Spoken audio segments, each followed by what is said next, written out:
This small jazz label here in Japan has a very interesting story. Hi, this is Takashi Nihara from Jazz Blues Japan. Yes, today I just want to feature one jazz label. The label is called Sawano Kobo. Kobo in Japanese means a kind of craftsmanship. The owner is called Mr. Yoshiaki Sawano. He has a very interesting story. He doesn't have a jazz background at all, or music background at all.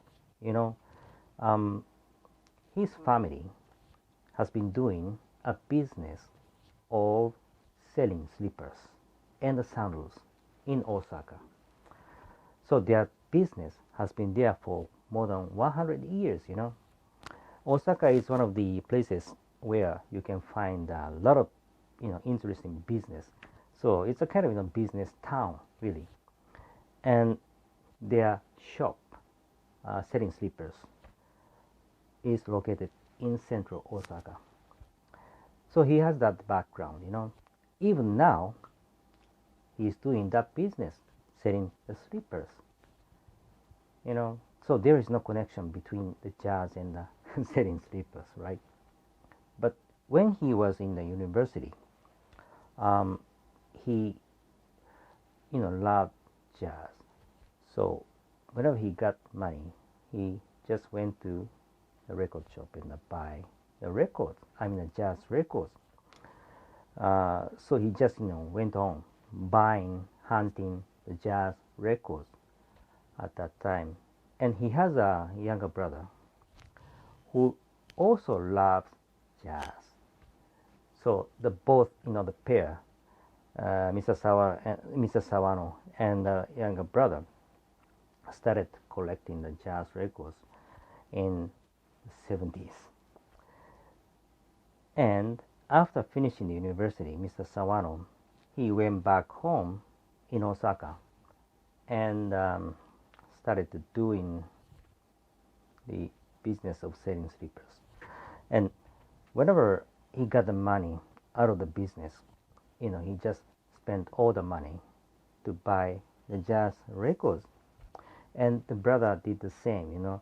So after some time, after some years doing that, they ended up buying all the jazz records, the titles available here in Japan. And they had no records at all to buy, the new titles.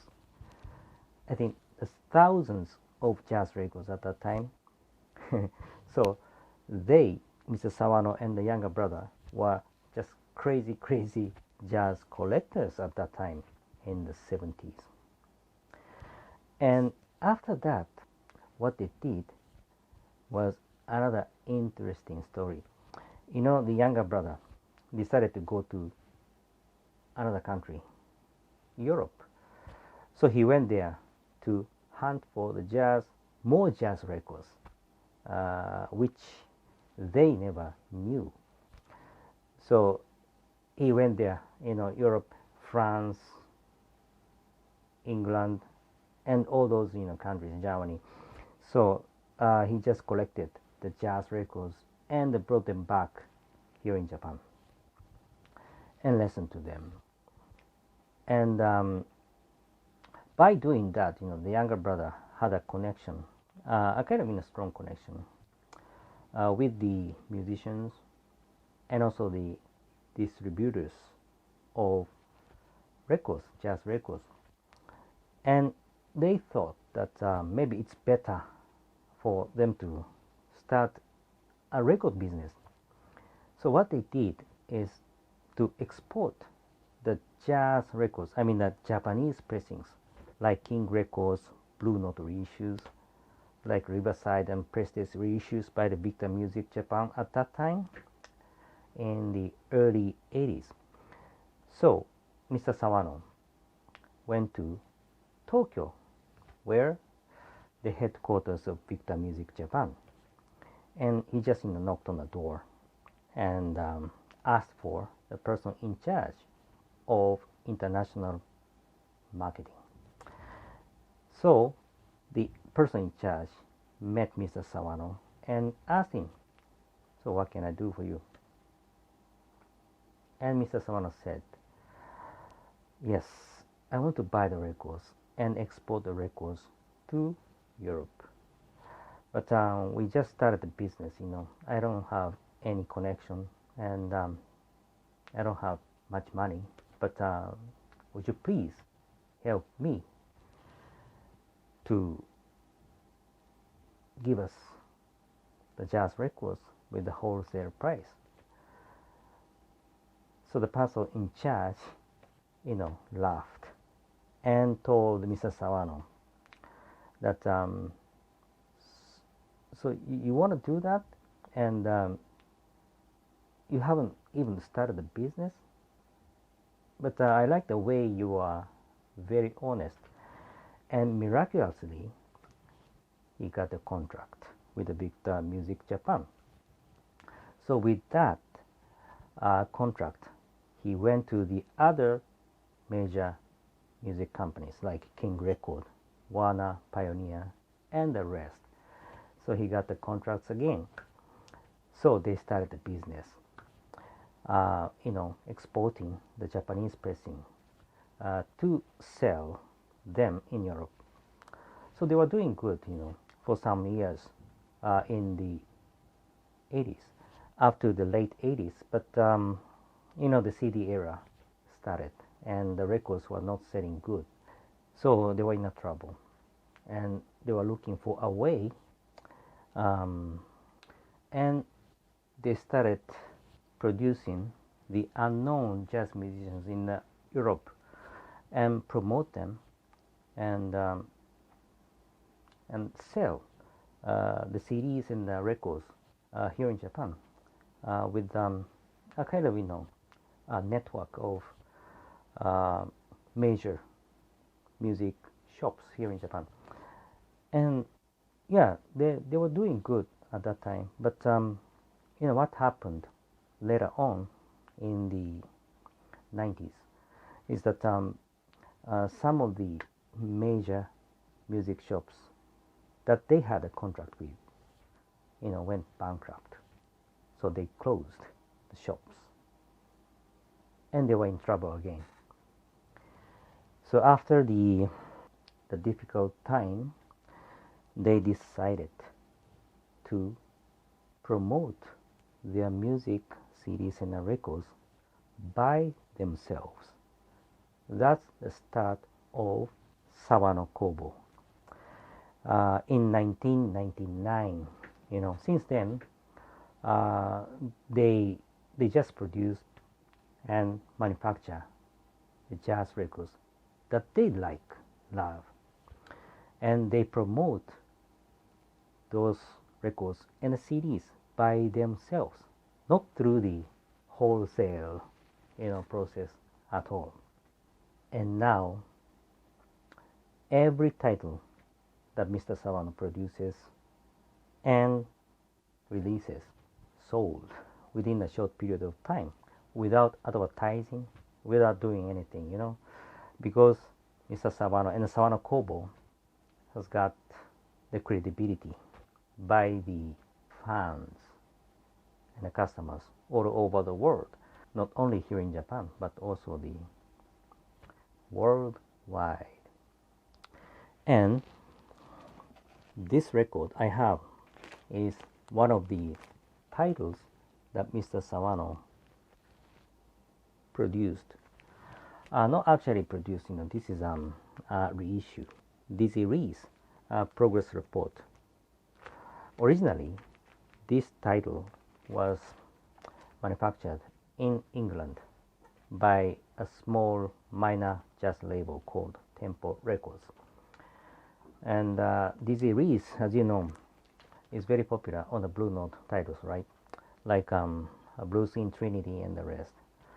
But this album was released before he got a contract with the Blue Note, before he went to the US to record those, titles on Blue Note. And I think, this is one of the underrated titles by Dizzy Reese. And Mr. Sawano got a license of these tempo titles, and he reissued this series progress report in 2007. And the quality that he made with this title is just insanely good. Starting from the sound quality, the sound quality is very, very good.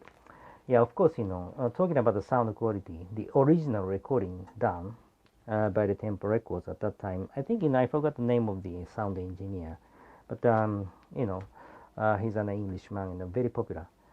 I'm sorry that I forgot his name. And, the original master tape, I mean, the recording, the sound quality of the original recording is very good. And Mr. Sawano did a very, very good job.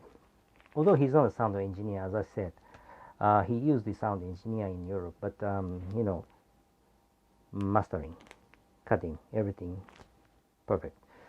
The sound quality is very good, very in detail. And also the quality of the vinyl that they used, 180 gram heavy, high quality vinyl. And also, he restored everything, starting from the label, original label, and also the sleeve, and the printing quality, and the sleeve, the paper quality, everything is just perfect. I think printing and pressing were done here in Japan, so the printing and everything quality is very good. And not many jazz collectors know about it, Sawano Kobo, and also this reissue Tempo Records. I don't know, but this one is super, super great. And Mr. Sawano always puts his this kind of small label, the sticker. Yeah, handmade jazz, Sawano Kobo in Japanese. I love this, it's kind of handmade thing. Anyway, Mr. Sawano is very good. Even right now, if you look at his website, the website has the English version of the titles, every title he produces and releases. But with this particular, series, I think it's out of stock.